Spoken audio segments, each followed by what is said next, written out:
Since I was a young boy, the thrust of my prayers, at least when I was trying to make a good impression on God, has always been that I not fail to use fully and effectively the one life I have on earth. I've always enjoyed the difficult challenges. At the same time, I've always faced the realization that it is not easy to take a chance or confront the perspective of failure and embarrassment. But my feeling is that if we refuse to try something that might fail, we lack faith either in ourselves or in the causes of our goals. These words by former President Jimmy Carter in his book, Everything to Gain, Making the Most of the Rest of Your Life. Jimmy Carter, as some of you might know, celebrated his birthday in October of this year, his 90th birthday, and is now in hospice care. Jimmy Carter is someone we could look to who has lived a full life, looking outward of how he can help the world, where he can use his gifts. If you go back and look at Jimmy Carter's life and how he was able to accomplish so much, one thing you will see in a thread is that he cared for himself as well as he cared for others. Perhaps it is because he cared for himself that he was able to care for others. So today we look at being generous with ourselves. We might even go so far as to say loving ourselves. So we are glad that you are here. We hope that this morning finds you loving yourself as much as you are hoping to love the world around you. We welcome you here no matter your age, your ability, your class, how much money you have in your bank account. We welcome you here no matter who you love, your sexual identity, your sexual orientation. We welcome you here no matter how your life story has played out till this very moment, this morning at 10:10 here in Central Oregon. We all have different life stories we bring to this space. What a blessing it is to mingle them together on this journey.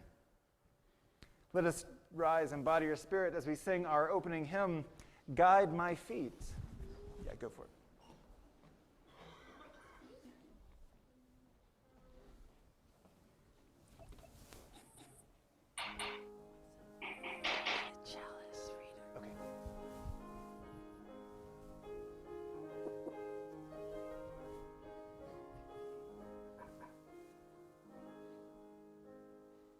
Guide my feet while I run this race.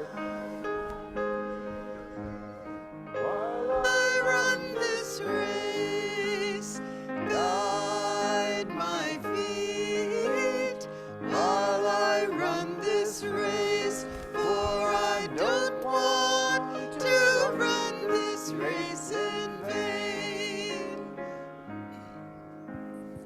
Hold my hand.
Above and below hovers the light and beauty.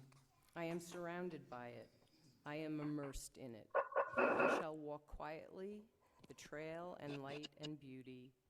In beauty it is begun, in beauty it is ended. Navajo.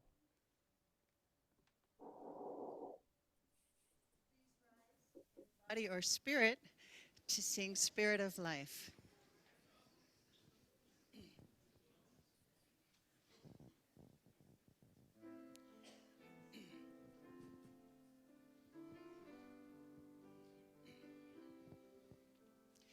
Spirit of life, come unto me, sing in my heart all the stirrings of compassion. Blow in the wind, rise in the sea, move in the hand, giving life the shape of justice. Roots hold me close, wings set me free. Spirit of life, come to me, come to me. Please be seated.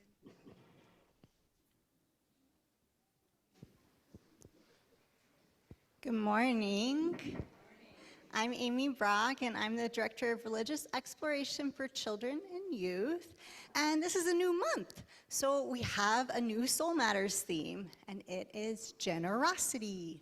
So while our young friends, or people who are young at heart, are finding their way to the rug for the Time for All Ages, I invite you to think about what generosity means to you. What is a way that you have been generous, or someone has been generous to you, or someone has been kind to you, if generosity is a new word to you this morning?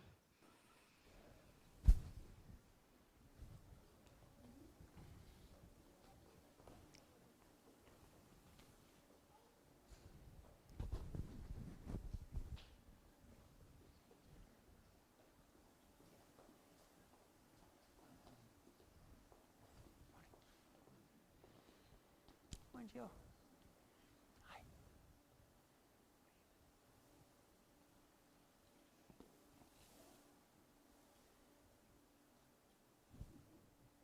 Oh, I thought we were going to do the question. No.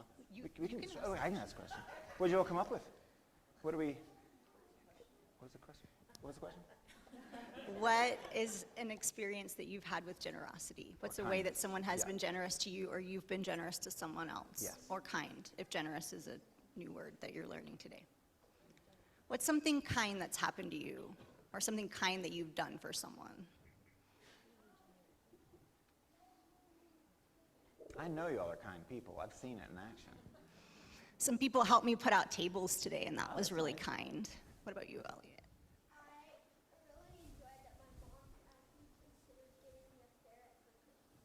Oh. Yeah, Mom. there's a consideration of a ferret on the table here. Yeah. For Christmas. that is very much still on the table, it looks like.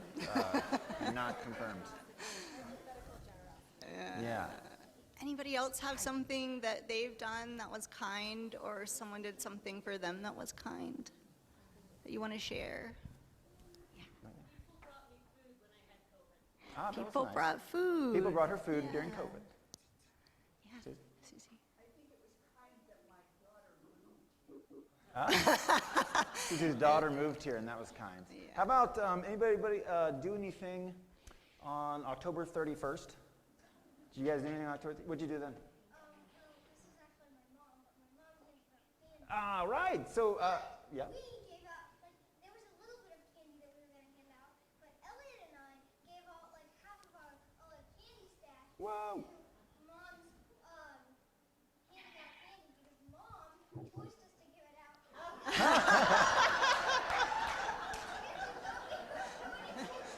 Some forced generosity, maybe. Yeah, there was some Sharing negotiation candy. around candy on Halloween, keeping some, and giving some away.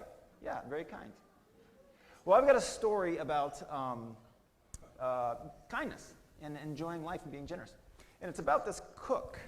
I'm going to stand up. It's about a cook. And when the cook was about your all's age, this little girl realized she loved food. Just loved it. Loved to eat it. Loved the tastes. Loved the colors. Loved the smells. Loved food. You all like food? You like food? Anybody like food? Yes, I like food. So did this little girl. Absolutely loved it. And then when she got a little older, she realized she could help her parents make food. And boy, this made her so happy. She loved to be in the kitchen. She would help dice vegetables, and they would make the stocks for the soup together. And then as she got older, she would go to a restaurant.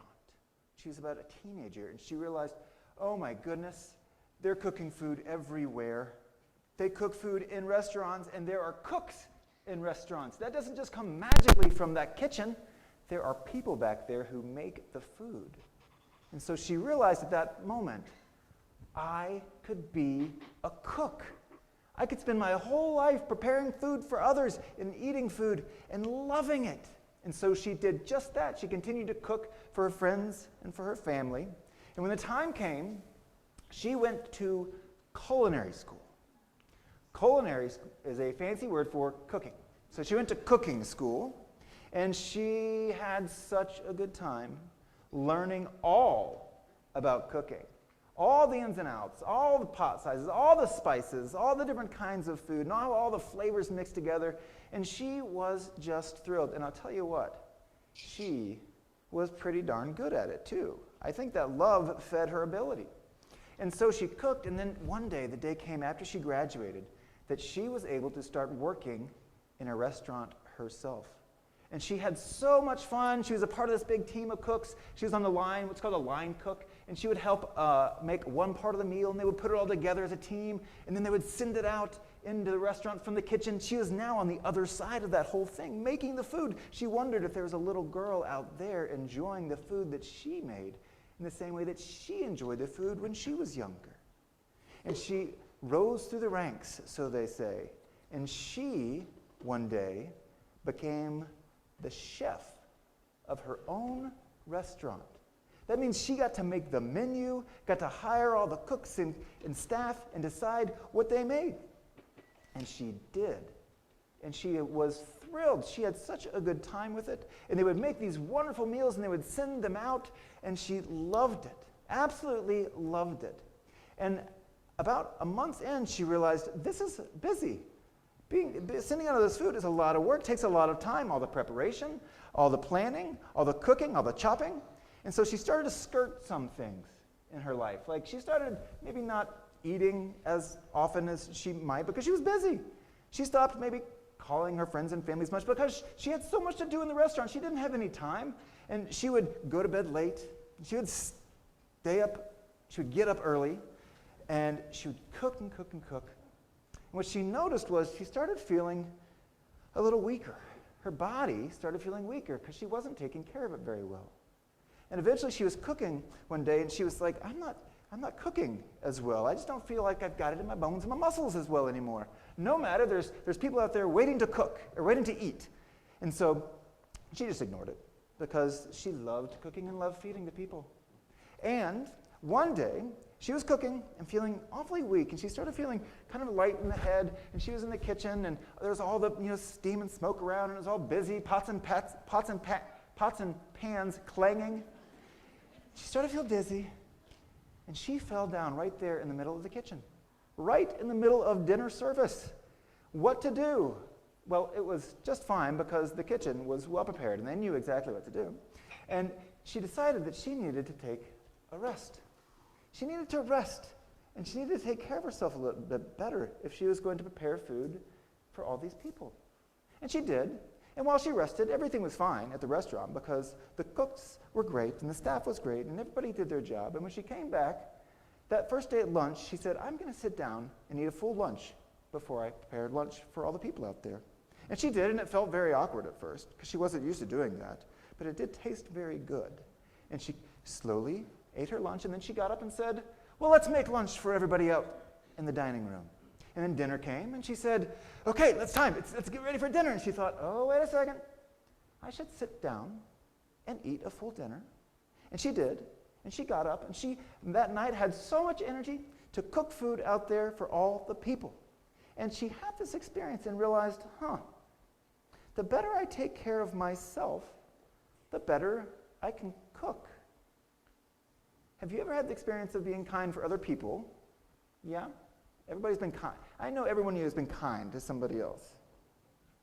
Have you had the experience of being kind to yourself, making sure that you're taking care of your needs, sleeping, eating, playing, time to yourself maybe, imagining, reading, just those things that make you feel grounded? I hope so. I hope you have, because as important it is to be kind to other people, it is just as important to be kind to ourselves. That's why I appreciate so much that when the candy was divided and decided to be given out to the people, you'll notice all the candy was not given out. Half the candy was saved, because it is important, if sometimes it shows up in the way of candy, to be kind to ourselves and remember to do that. Is there kindness happening in RE today? Yeah, we're going to bet there explore is. kindness and generosity in RE today. Yeah, sounds good. We have classes today for nursery ages all the way through seniors in high school. But before we go, we need to say our covenant. Will you help me? In this place, I am kind. In this place, I am loving.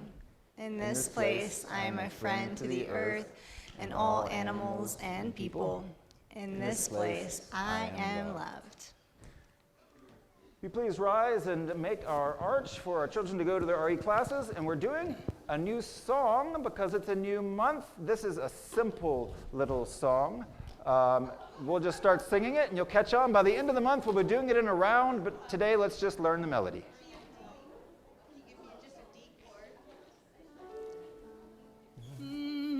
Okay, so this goes. Sing and rejoice, sing and rejoice. Let all things living now sing and rejoice. Sing and rejoice, sing and rejoice. Let all things living now sing and rejoice. Sing and rejoice. Sing and rejoice. Let all things living now sing and rejoice. Sing and rejoice. Sing and rejoice. Let all things living now sing and rejoice. Please be seated.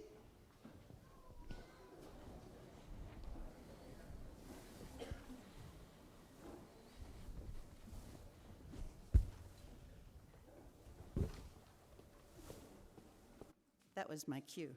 Hi, good morning. I'm Chayla Sloper, the Congregational Life Facilitator, and I have today's announcements, including a very warm welcome to those who are gathered here for the first time or on Zoom for the first time. Everybody else is also equally warmly welcomed, but I just want to make sure that those who might be here for the first time feel especially warmly welcomed, so warm welcome. My pronouns are she and her. And there are several things on our list today.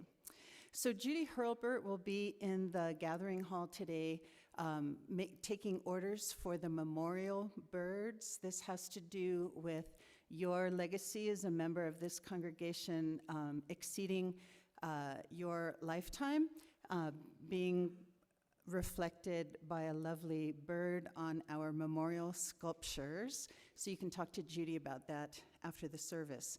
The last day to order them will be November 13th, and some orders will also be, you can leave your order in the office.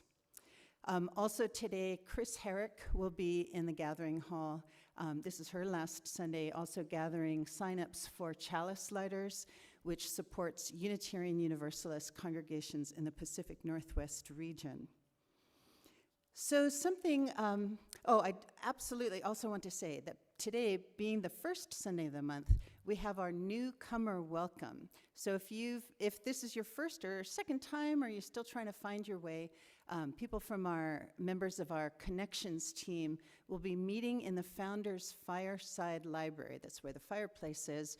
After, you can grab your coffee or whatever beverage you prefer, and you can bring your questions and go there and learn a little bit more about our congregation. Okay, so this Thursday, we are trying to get the XYZ group on the map with some regularity. So we're looking at, fingers crossed, second Thursdays of the month, 7 o'clock in Linus Pauling, unless the art show has a reception, in which case you'll be in the Margaret Fuller Conference Hall. But all the same, this is for folks of Gen X, Y, Z, millennials, just sort of a catch-all group for those who are younger than I. So let's say that. So the Fall Art Show will be on Saturday, November 18th. Our Art Resources team will be selling wares. They're beautiful craft items and art items, so that'll be on Saturday the 18th. And then also Thanksgiving. This year we're having a potluck here. You can just sign up for the potluck now, and then we'll figure out who will be bringing what. So I'm guessing that'll be like in the mid-afternoon, not too late at night. But so we'll have a potluck, and then also if you have spaces at your dinner table that you would like to welcome guests, or if you would really prefer the intimacy of a home and in-home Thanksgiving dinner, we can make that happen as well. So lots going on here today, and may our hearts be generous during these very interesting times. So blessings on your day.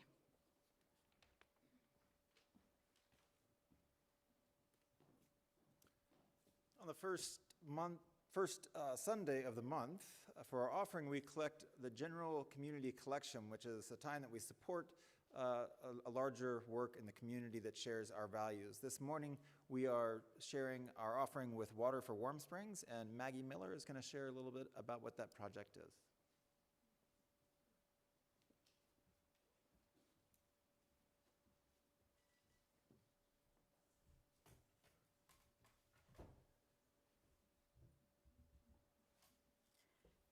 Good morning. I'm a member of Water for Warm Springs, a committee of the Diversity, Equity, and Inclusion Group, aka DEIG-DIG. Water for Warm Springs here at UU has been working since the fall of 2021 to help provide the Confederated Tribes of Warm Springs with funds to purchase clean water. And why do they need water purchased? Well, firstly, the water plant is old, 1981, and continually needs repair. Secondly, the pipes are old and break in the repair process. When either of these occurrences happen, they send out a boil water notice. And at that time, clean water is needed.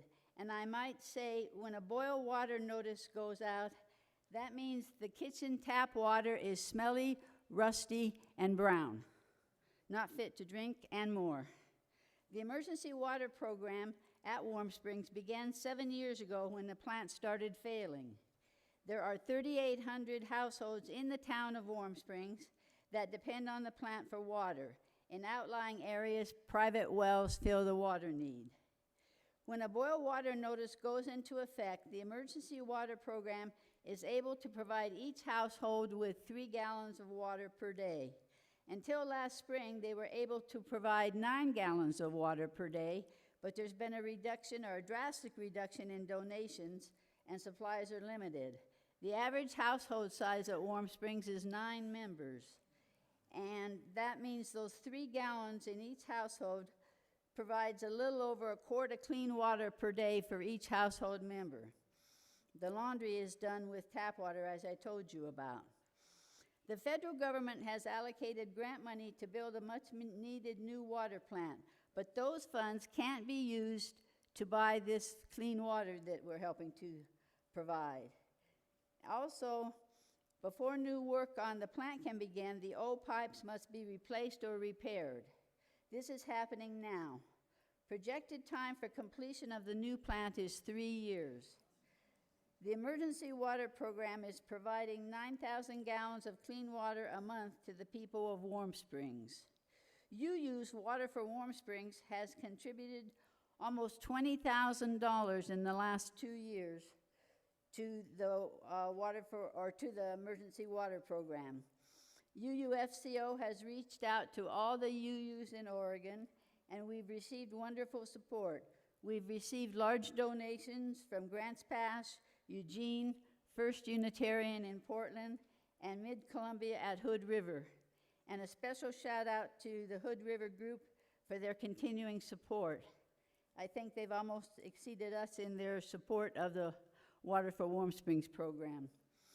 Nonprofits and churches are the major contributors that keep the emergency water program afloat.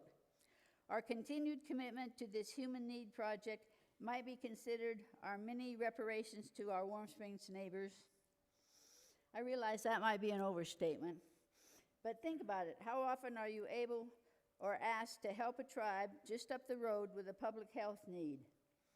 Can you imagine bathing your children for 7 years in the water I described, waiting 10 years for a new pump? Your contribution will matter. I rest my case. Thank you.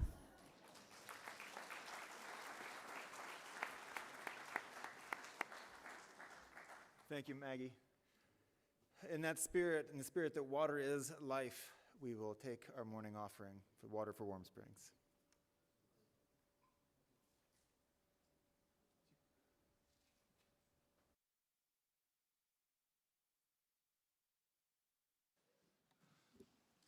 While we're taking the offering, I have another song here. This is a song about my father-in-law. He had a wood shop in his basement, and he would make toys and furniture for his 6 kids. And as each one would grow up and leave the house and get married, one of his projects was to make a table for them. So this is called the Carpenter's Level. The carpenter's level inside of his toolbox contains a small bubble that looks like a pearl. It's used in construction of angles and surfaces, finding the rightness in the carpenter's world. The table he's working on made of black walnut, meant for his daughter, a bride soon to be. With 6 matching chairs for a young growing family, sanded and polished with 3 walnut leaves. Now Judy, the oldest of all of his children, is soon to be married to Johnny the groom. They met at a dancing class way back in high school and knew they belonged as they danced round the room. The touch of his hand pressed against Judy's back was the thing that ignited this flame in her heart. And the scent of her hair as he held her so tight, it was then Johnny knew that they never would part. And when they were married, they'd sit round the table, inviting their neighbors and friends that lived near, to share with their families stories and blessings, enjoying their food and their laughter and tears. How do we measure the balance of living? What kind of level shows that kind of art? When is the bubble at rest in the middle? Where is that pearl in each of our hearts? The carpenter built for his children a table, a furniture piece, the importance he knew in the lives of his children and their future children, as a place to all gather each day as they grew. Now Johnny is seen washing up the mill's dishes, A new tablecloth on the table he laid, while down in the basement at work in her wood shop is Judy at work on the table she made. She learned all she could how to build a fine table from afternoons spent with her father as guide. So now she is waxing the fine walnut table for her oldest daughter, a soon-to-be bride. How do we measure the balance of living? Oh, sorry there. How do we measure the balance of living? What kind of level shows that kind of art? When is the bubble at rest in the middle? Where is that pearl in each of our hearts? Where is that pearl in each of our hearts?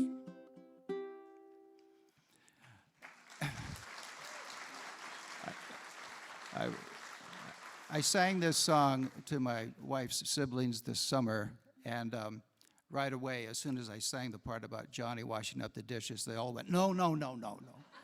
No, no, no. Johnny wouldn't wash the dishes. And then Jay, the oldest brother, said, you know, Dad only made the table for Judy. He didn't make a table for the rest of us. And another sibling said, yeah, and those chairs, I mean, he got those in a kit. He was really good at gluing the legs on.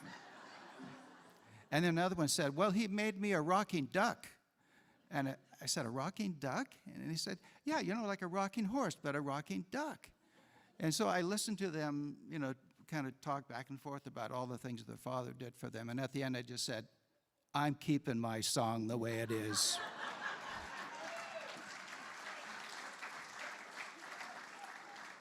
And we're glad you did, Paul. And one of our joys is that you are here today. Paul is an artist in Sisters. When I asked him how would he like to be introduced this morning, he just said, just say I'm from Sisters.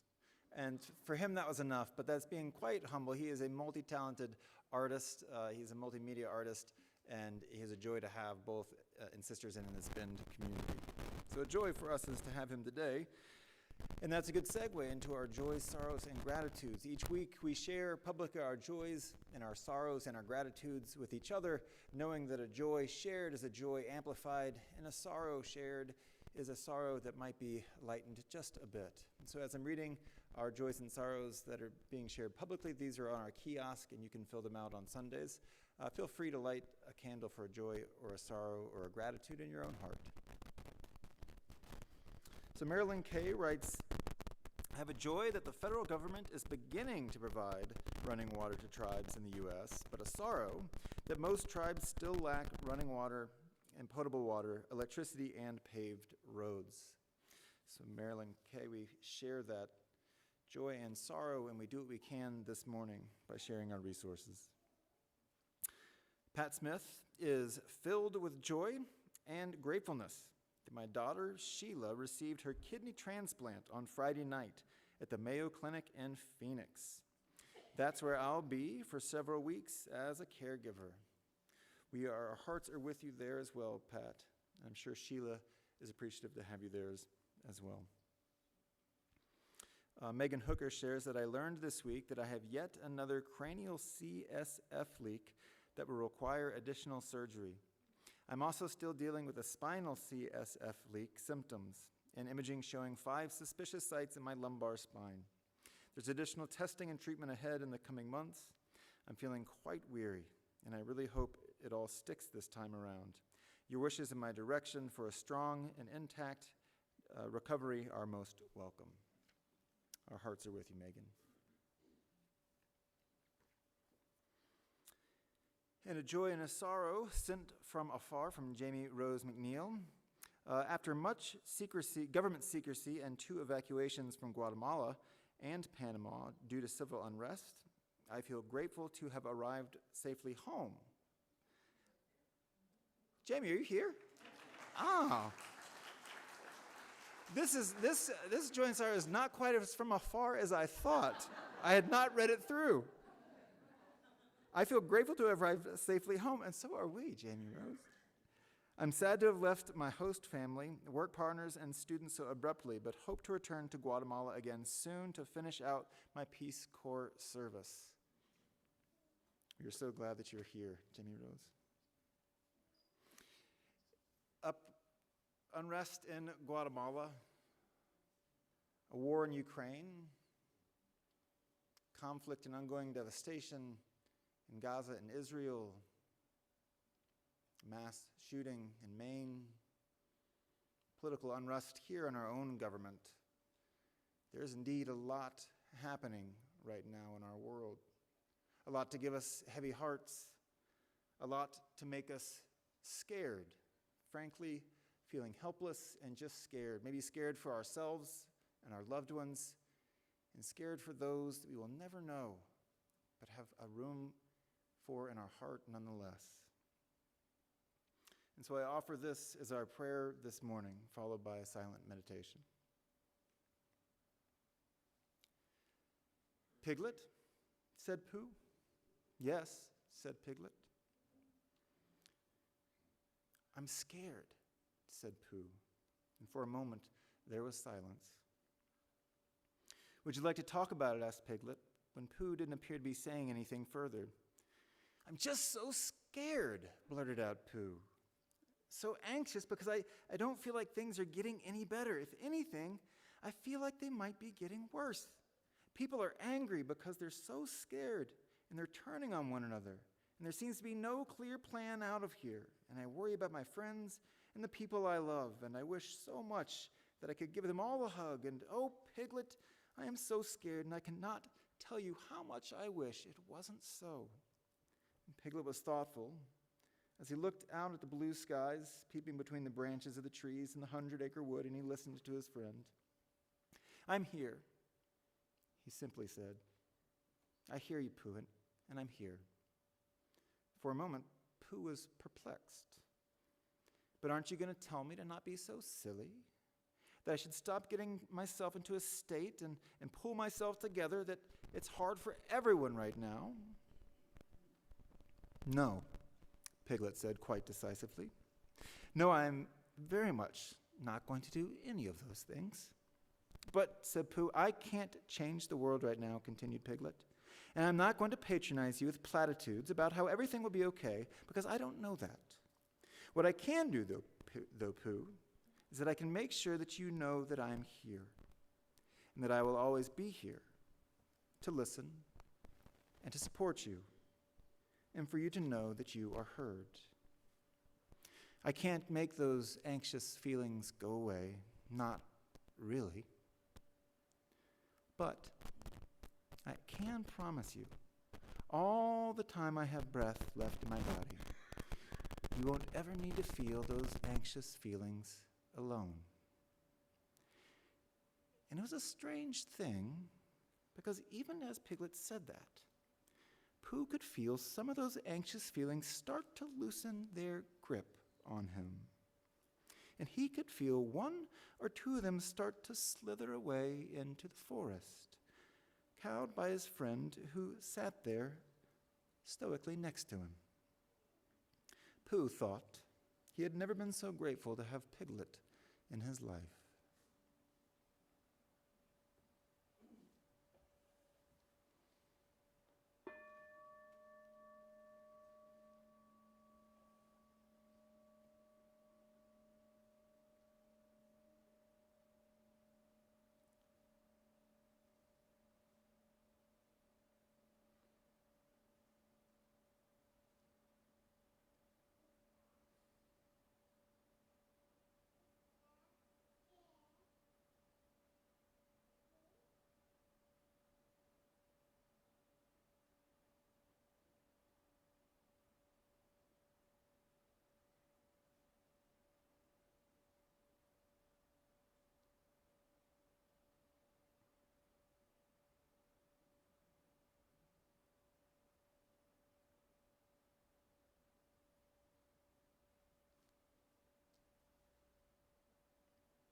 is digital photography a good thing? My immediate answer is yes, because you can take amazing pictures and you've got your phone with you all the time. But then if I never see those pictures ever again in my entire life, I wonder how good digital photography is. From the second we stopped developing film, from the moment we got our first digital camera, I have seen maybe 5% of the pictures we have ever taken in our entire life, from the time that we were just together, me and my spouse, to when we had kids. All these just exist on hard drives somewhere. We were laughing last night that they have pictures from 100 years ago. So easily available. They just sit in shoeboxes, but there they are. You can just pick them out and look at them. For me, I have to go find them on the cloud or find them in some file. I don't know where they are. They're certainly not in order. And there are thousands and thousands and thousands and thousands and many more thousands of these pictures, because there's little to no discernment on how I take them. When I had film, every picture was a thoughtful process. Is it film worthy? Should I spend the 30 cents it's going to take me to develop this? It is. So all this has led to, in our life, what's called the Picture Project. This is an ongoing erroneous idea that at some point we will organize all of these pictures. We will find some process to organize. They'll be all in order, and we'll choose the ones we want, and we will print them out, and we'll put them in books, and we will have what we grew up with, which is some photo albums for our children, because I don't know that our kids know what they looked like when they were 5. They have no idea. So the Picture Project is very much alive. It has not happened, and yet with every week we add to the problem by taking pictures. So it creates some anxiety, and so whenever I sit to go down and do the Picture Project, which is almost never, because it's such a big project, I don't even want to think about it, I just get anxious and I run away. That is how I engage with it. So last night, we started to do a mini Picture Project, which was just take the pictures from our travels on sabbatical. So that seems doable, 2.5 months. That's a very small window that we're trying to tackle. And as soon as we started to get the idea of doing this, I started getting anxious. And I'm like, even 2.5 months, that means we got to go find them, we've got to organize them, we've got to figure out how to get them to a place that we can get them to a book. Because we haven't done it yet. We still don't know how to do it, because that's how far we are in the project. So we sat down, and I was already feeling anxious, and I was getting agitated, and I knew it was just because we were thinking about doing this thing. And then I took a breath, and I said, no, we might not get it all done tonight. Let's just do the first step of this, and we'll see where we get. And I calmed myself down. I sat down at the computer, and I started to figure it out, and I did not figure it out. We got so far as to find the pictures and figure out that we don't know how to get them to the place that we need to get them. But we started it. Something different had happened. I actually was willing to approach the Picture Project. I had disrupted somehow the pattern of what I did before. Back in September, I preached a sermon in which I reflected on my sabbatical. For those who are new, in September I returned from a 5-month sabbatical, a true gift to me and my family from this congregation for renewal and for growth and for exploration and for rest. I included in that coming back sermon that I had a giant list of all these things to do, a huge list, and that I ended up doing very, very few of them, like 3. By the way, the entirety of the Picture Project was just one thing on this long list that I thought I'd have all the time in the world in the 2.5 months before we left for travel. And in that sermon I shared the most valuable thing I did was learn how to take a walk. I didn't know how to do that. It was a sermon on how longing can be healthy or unhealthy, and that there is work to be done for me on befriending longing. And so this is the other side of that sermon. This is the companion piece.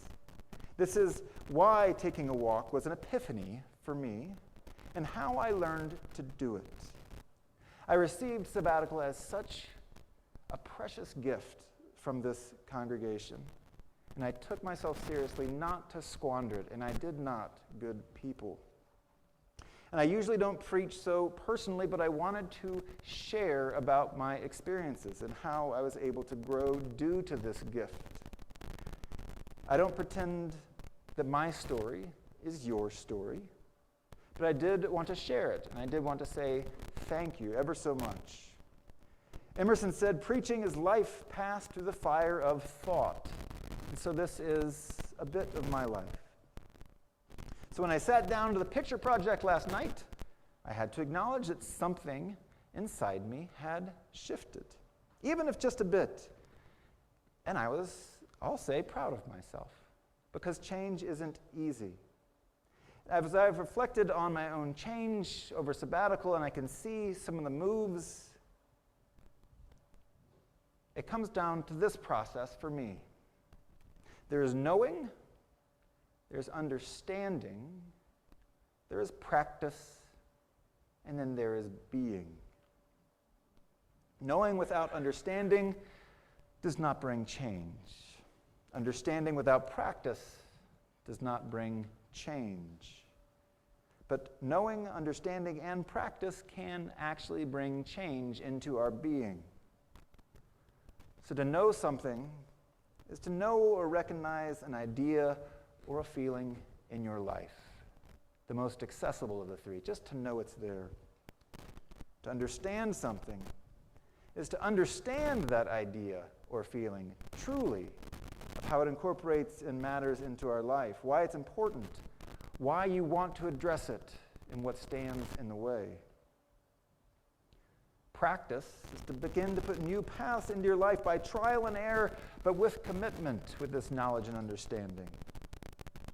And being is the idea or feeling has become integrated into your life somehow through this practice and is now a part of who you are. So knowing, to know or recognize the feeling or idea. For a long time, a very long time in my life, I have known something was off. I had that feeling in my gut. Maybe you've had that feeling in your life too. Maybe you have it right now. I love my life. I love my family. I love this fellowship. But yet there was something at my core, despite all this love, that persisted. I found myself over the years being a broken record at spiritual direction or study groups or therapy, or my wife who listens to this over and over the years, my seminary friends hearing me regurgitate over and over my longings of what is it that's missing, that unfulfilled desire, that something that's not quite yet there. When I was in the Philippines, I sat down with an old friend I was in a study group with probably 9 years ago, and I said, oh my goodness, I'm having this experience of understanding longing and how I'm caring for myself, and it's making such a difference. And she looked at me and said, oh yeah, I know what you're talking about. You were talking about that during our study group. And I was like, how humbling. She knows exactly, this is not new news to her. She's hearing me say the same stuff I've been saying for years and years. But this time, joyfully, I was able to share that something had moved. Knowing something over time without understanding to change it or the practice can just be frustrating as hell. It can make you feel weak, insufficient, and like a failure. For me, I had this curated life around me and I wasn't living it. A road bike that had been ridden twice, but I've had for 12 years. A guitar that hangs there, barely played. Records never listened to. A massage certificate given to me by this congregation ever so generously during COVID to say thank you. And I said, you're welcome. And I stuck it in a drawer. There's books to read. There's sitting down to meditate, unwritten letters, and a frustration. Why? And over time, the feeling became heavier, and it started to affect just my general sense of spiritual well-being. There are those places in ourselves that can just feel off, and we might not know what they are, but we can feel them in our gut or our core. And when we go there and wrestle with them, we can be rewarded. And it's not easy work, but it does feel off for a reason. Your body will tell you things that your mind will not yet understand. I also knew, going into sabbatical, outside of knowing this feeling that I couldn't understand, I knew that I'm particularly bad at self-care. I was going to put 6 years, or perhaps 12 years of ministry, self-care, into these 5 months to catch up. Because I knew I wasn't good at it, and so I just saved it. I would do all these things. That's what that list is about. I was going to do all these things. And I was going to fix it. And I was going to come out the other end very accomplished and all better. All better. Sabbatical, make it all better, Scott. I would do things like hang with my family. I do these, like watch movies, and I eat good food. It's not like I'm like self-denial. I'm not,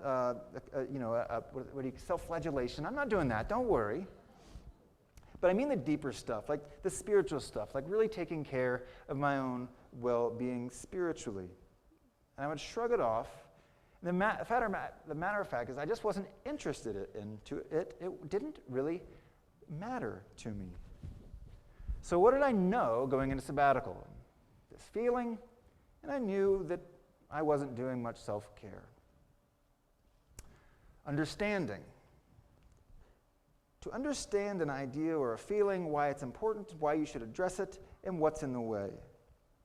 Knowing the answer versus understanding the answer are two very different things. You can pop a number into a calculator, and you can have the answer, but it doesn't mean you know how to get there. It doesn't mean you understand the math problem. Or you can read a book that clearly tells you what you should do to straighten out your life, but if you don't understand how to incorporate that, it doesn't really matter. You have to be able to show your work, so to speak. That is understanding. The process of my understanding happened actually a month before sabbatical as I looked at that long list of things to do, and I realized this is not a sabbatical to-do list. This is just part of my life that's not happening. The things in my life, though, that were important to me were thriving. My family was healthy, and we were loving each other and having a blast, and I was showing up for them. And this fellowship, look at what we accomplished last year before I went on sabbatical. This is a healthy, thriving congregation. And then, I wasn't on that list of what's important to me. I had clearly not considered myself as important, so it raised the question of what do I value? And my values were family and church. And my proclaimed values were being fulfilled, so it was okay that I wasn't doing any self-care. Oh, wow. So I don't value myself? This is getting weird and uncomfortable, but let's keep going. And so I asked why, that wonderful question of why that can oftentimes get you down to the root of whatever's going on if you keep asking it. And oftentimes the first question of why is, who's to blame for this? Well, it's not my family, that's for sure. They've always only been in support of me taking time for myself, of caring for myself, of doing whatever I need to be fulfilled. And it's not the fellowship. The fellowship has never told me that I'm slacking, told me that I was not enough. Do you know how I know it wasn't the fellowship? During my search process, I sat with the search committee, and they said, what's a perfect day of ministry? And I, spun what I wanted my life of ministry to be, which was much more leisurely than it is. And it talked about, taking a walk outside and maybe a bike ride because it's so close to Phil's Trail, and you're doing some pastoral care and working on a sermon and being present and all this stuff. And they said, that sounds great. We want to support you in that. We believe in work-life balance.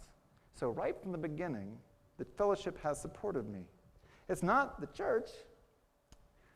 It's me. I'm the one. And I felt something like this before. During my internship in Bellevue, Washington, that was a first breakthrough of why. And that was me going through a hard process of learning the hard truth that I needed the love of other people. It sounds trite and simple, but for me, it was an absolute eye-opener. It was also a gut punch and an eye roll. Oh, no, not that. I don't want that to be my work, but it was, and it is. And that led to intense work around vulnerability and how do I become a vulnerable person. Now I work with it, and I remember working with it as a new reality, and it's taken time. So now what? What is it? Where is this feeling leading me? There's so much love in my life, so much love in our work we do together. I don't doubt that I'm loved and that I love in return. I know that my family loves me and they're healthy. I know that there is so much love. And I love myself. How much love do I have to give myself? I mean, I like myself. There are gifts that I have and that I recognize. There's things that I appreciate. There's things I would change. But do I love myself? How much can I really love myself if I'm not caring for myself? And there it was, the same gut punch and the same eye roll. Oh, gee, not that. That's my work to do. Love of self. One person's epiphany is another person's common sense, because we're all on different paths of growth. How absurd it is that I did not directly correlate the feelings of spiritual dis-ease with my lack of self-care and spiritual nourishment, or of self-love. We talk about the inherent worth and dignity of all people in this congregation. It's our first principle. When you think about the inherent worth and dignity of every person, do you not almost always, if not always, externalize that? And think about other people. The inherent worth and dignity of yourself. The inherent worth. Inherent worth. You don't even have to do anything to be worthy. Can you imagine? I have a hard time with that one.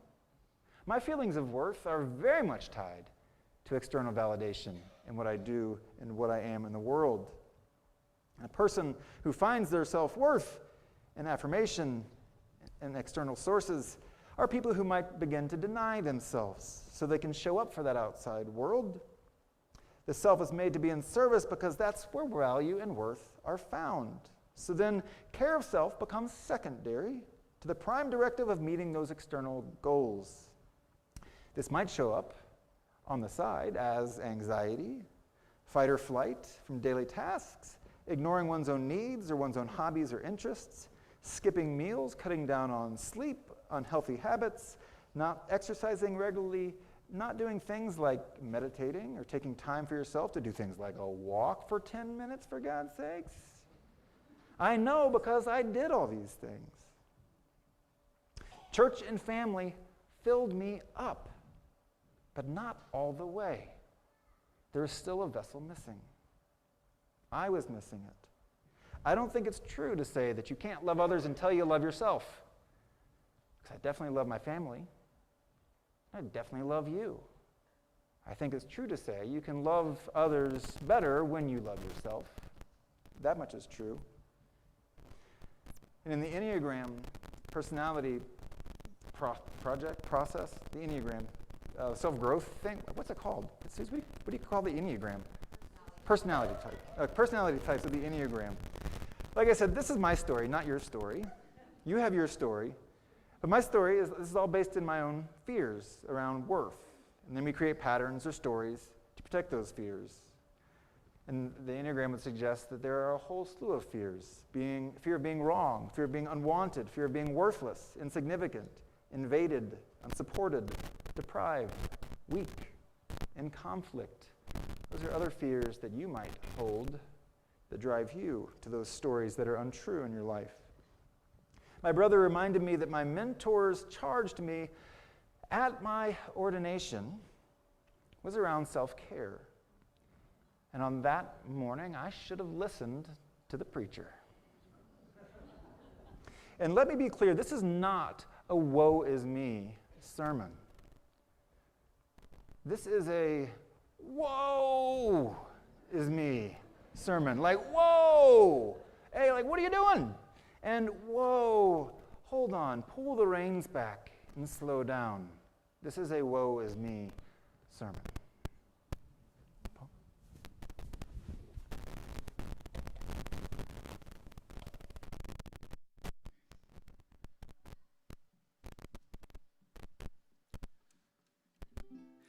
I took up the ukulele about 10 years ago when I turned 64. I felt like I'd been putting off playing a musical instrument long enough, and it was time. It was like, I can't put it off anymore. I need to do it now if I'm going to do it at all. And there in Sisters, there's a little group that led by my friend Peggy Tehan, who plays the ukulele, and so I talked with her about it. I said, I don't have a ukulele. I don't know how to play. I'm just not sure about any of this. And she said, just come. I'll loan you a ukulele. And so she loaned me a soprano ukulele, and I played that for the next year. And I really enjoyed it. And there's a group out there that we get together quite often for play Christmas songs or play Hawaiian music. And I have to say, we're all just terrible. But we enjoy it. And when it comes time to perform, we somehow get it all together and we sound pretty good. But I'm just always amazed at how terrible we sound, and we're all just fine with that. And, the first couple of chords I learned, going from a D minor to a G7, I'm just so totally happy with those two chords there. I could play those just all the time. And I know like 3 or 4 chords really well. And I'm just so pleased with those 3 or 4 chords. I don't know why you have to learn any more, And if you look at the history of folk songs, so many of them are written with only 2, 3, or 4 chords. So it's like, well, gosh, I could write a song if I know a couple of those chords. So that's kind of where I started. And I was kind of worried about writing songs because I thought, I don't know how to write a song. I don't know how to write music.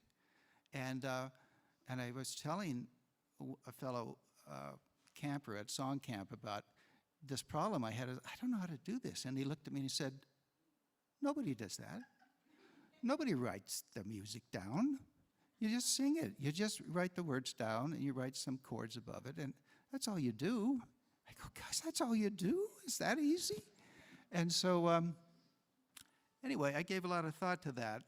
And so in this group I'm in, we get together, we sing Christmas songs, for example. And we were singing Jingle Bell Rock one time. And I thought, wow, I like that. I like that the way those notes all fit together. There's just a note by itself is not enough. It needs the notes on either side of it to really, complement it, to really bring it to life. And so I thought, I wonder if there's something more I can do with those notes. So I slowed it down a bit, and I thought,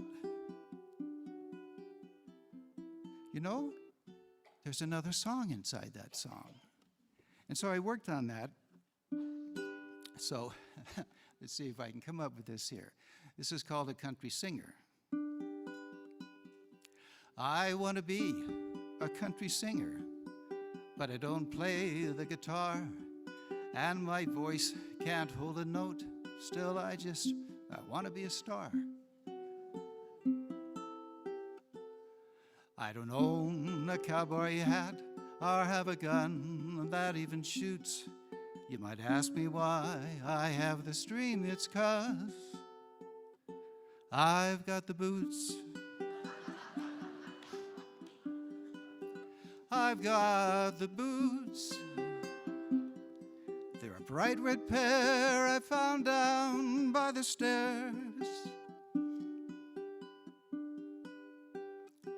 They belong to my Aunt Jo from many years ago. She was the kindest person that I'd ever known.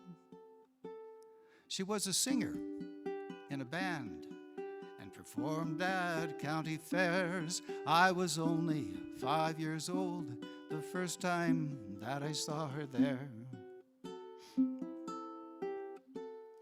When she walked out on the stage, she looked just like a movie star in those fancy colored boots, playing fast on her guitar. She had a smile upon her face and a voice so loud and clear. While the band played on, she turned to me and said, "I love you, dear. I love you, dear." These were the sweetest words that I would ever hear.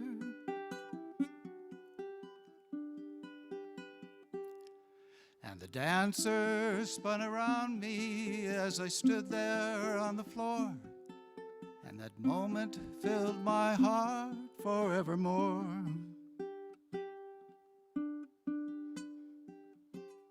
The microphone picked up that line, and it echoed round the room. All the people smiled at me, and I've never felt so happy.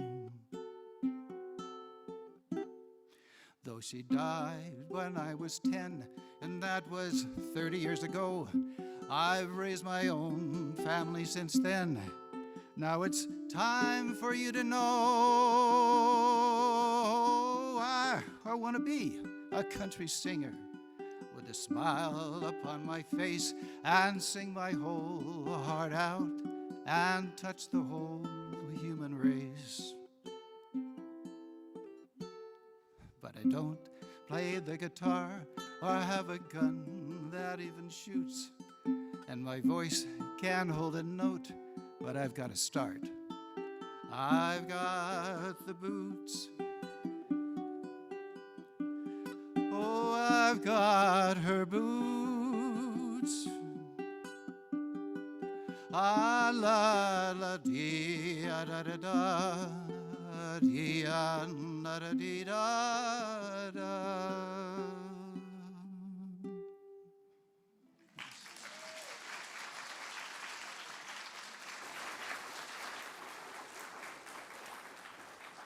Practice to begin putting those new paths into your life by trial and error, but with commitment. How to do it? How do you begin to actually make the change? I was sitting with a friend back in Pittsburgh who's a cognitive behavioral therapist, and I was describing all the things that I wanted to happen in my life that weren't happening. And he said, "Well, what are you doing about it?" And I was like, "Well, not much. Just sitting here talking to you. Longingly not count?" And he's like, "No, that's not how behavioral cognitive therapy works. You have a plan. You have to have a plan. Nothing changes on its own. Nothing changes on its own in the ways we hope." How to do it?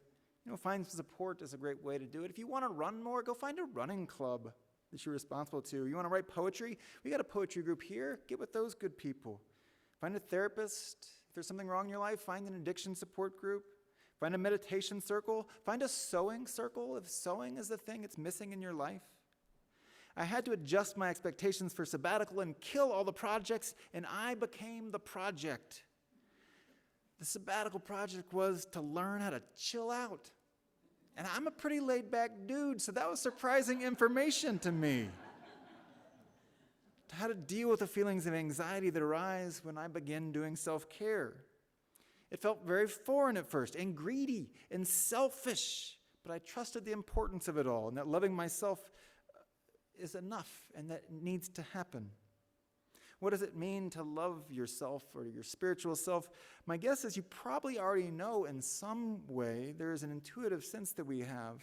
Already know what it might take, what it is you're called to be, but how to get there, it's different for every single person and all of our different circumstances. But I wonder if in some way, for each of us, no matter what our path, if it doesn't always begin with loving yourself enough to do these things, loving yourself enough to care for yourself. A practice of meditation forced me. It called my hand. I had tried spiritual osmosis here for many years, but just showing up at this place doesn't do the spiritual work of spiritual growth. I hate to tell you, folks, part of it is being in community, but a large part of it is done on your own, with yourself, your understanding of the universe, and in quiet, listening to that call. Spirituality is a practice. So meditation forced me at a 5-day meditation retreat. No family, no church, no phones, no words. And I reminded myself over and over, I have nowhere to go and I have no one to be. And slowly finding that old path that I know but never stay on became clear again, and I became committed to it in a different way. I know what it feels to be fulfilled by church and by family, and I'm learning to understand what it feels like to be fulfilled by myself. I know that self-care also leads to better service of my family and the fellowship. There's that great catch, isn't it? I'm not doing anybody any favors. I'm not trying to be a martyr. And I wonder, in truth, if being in service sometimes doesn't inhibit our growth, keep us from doing that hard work. And oddly, I was never that much less busy in sabbatical, but I did incorporate self-care and breathing into all the busy activities of running kids around and doing deferred life maintenance, the broken stove, the bike to be fixed, the letter waiting to be written. Sabbatical offered me a chance to reset my nervous system a little bit, and reset my understanding of time awareness and how I feel about my feelings of anxiety when there's just a simple something to be done. You can't do all things at once, but you can do one thing in the moment, and hopefully well with breath. So I hope my ministry from here on out is one more grounded in practice. And being, the knowing, the understanding, the practice have integrated into your life who you are and continue to be a part of who you are. Being takes time. Being is always becoming. The theologian Charles Hartshorne writes, "One's present self has duties to one's future self, as truly as it has duties to other human beings.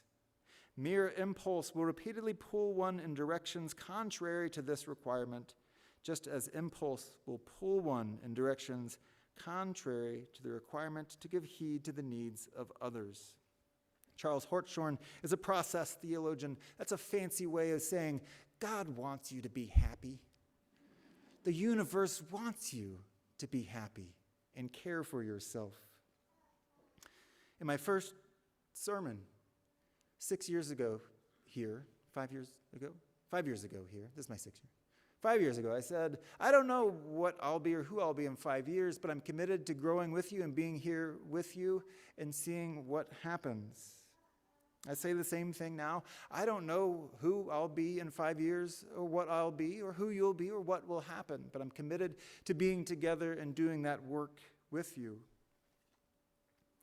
And I would say be gentle with yourself in this process, because growth isn't easy. It's just simply not. But the picture project reminded me of something.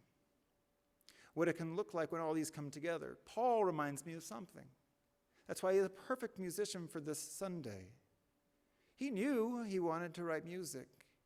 He then understood why that was so important to them, and that if he didn't do it, he would never get to do it in his life. He then practiced those chords, first just 2, and then more. And now Paul's a musician. It's a part of his being. It's who he is. Knowledge, understanding, practice, and being. And so the picture project. It's easy to be hard on myself and look over the last 12 years and say, I've been failing. I've not been living up to what I want to be. How could I have missed this piece? How could I have not done the picture project? But as we strolled through the pictures last night, because we got distracted from looking at the travel pictures and started looking at baby pictures and pictures in Pittsburgh and pictures from when we first moved here, I look back on it with joy. Absolute joy for all those moments. I saw beautiful memories. So I invite you into this process of searching what you know, working to understand it, committing to a practice, and then watching the beautiful things that become. May it be so. Paula, will you play us some beautiful music while we extinguish our chalice? I invite you to rise by your spirit as we say the words of our covenant to this church. It's the promise that we make to each other as we're on this journey, as we're on this race, that we hope that our feet are guided. Love